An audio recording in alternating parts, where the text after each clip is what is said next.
This is the latest from India, and it concerns oil shipments and crude oil and the economy, or the global economy, that has been disrupted by the war in Iran. And the Indian government says that India has 25 days of crude oil, 25 days of petrol and diesel stocks. Sources say India has a total stock of crude oil and petroleum products for 8 weeks. Only 40% of India's crude imports transit through the Strait of Hormuz, and the remaining 60% comes from other sources.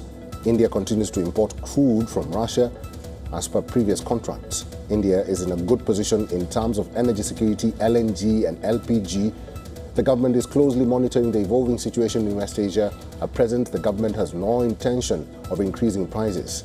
In the last 48 hours, the Prime Minister had spoken to leaders of the UAE, Israel, Saudi Arabia, Jordan, Bahrain, Oman, Kuwait and Qatar. Let's talk to our Assistant Editor for Foreign Affairs, Sidhant Sibol. He's joining us on the phone. Sidhant, we had spoken about this earlier, but now the Indian government is saying that no prices will be affected.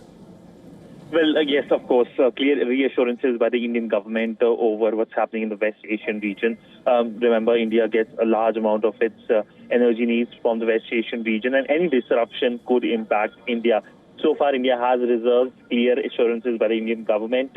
Of course, the Indian Prime Minister has also been reaching out to West Asian countries. We've spoken to almost 8 countries in the West Asian region in the last 48 hours, where he has condemned the attacks on Gulf countries, sought assurances on the safety and security of Indian nationals, and also focus on essentially that how the situation should de-escalate. India has emphasized on dialogue and diplomacy.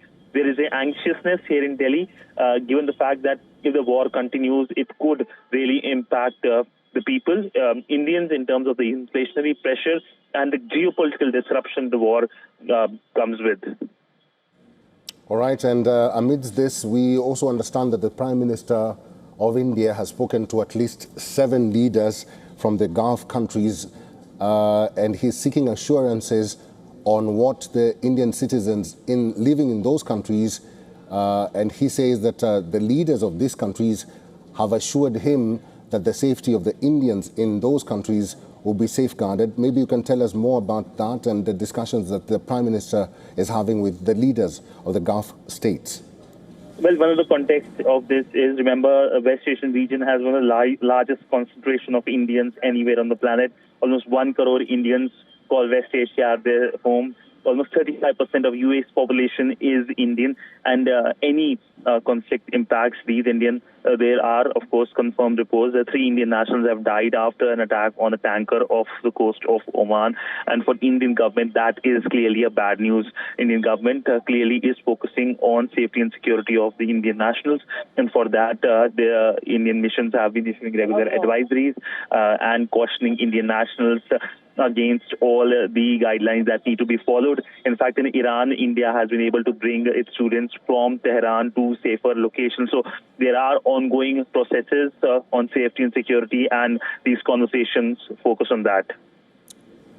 Sidhant Sibol is our Assistant Editor for Foreign Affairs. Sidhant is reporting on the government's directive which is concerned about the oil output in that region and the oil imports in that region, but the government says and insists that it has no intentions of increasing prices of gasoline or petrol or diesel in that line.